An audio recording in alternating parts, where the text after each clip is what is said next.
Ipinatatawag ng hepe ng Davao City Transport and Traffic Management Office ang isa nilang enforcer na muntik nang makabangga ng tumatawid na pedestrian. Ang nahulikam na insidente sa report ni Sheila Vergara Rubio ng RTV1 Mindanao.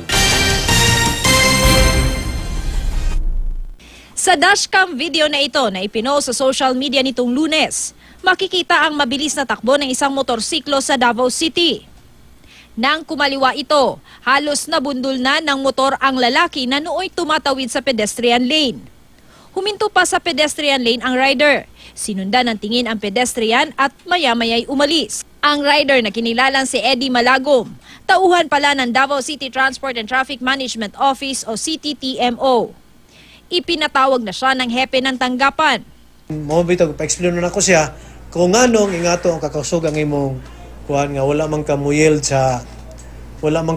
sa pedestrian nga dapat ang driver tanan motorista pag makaabot siya dola sa pedestrian mag-slow down man jud ka, no, bisan pa siguro emergency kay. Tiniyak ni Abude na bibigyan niya ng due process si Malagom na nakatalaga sa Special Operations Team. Wala pang pahayag ngayon si Malagom. Sheila Vergara Rubio, Nagbabalita, Pilipinas.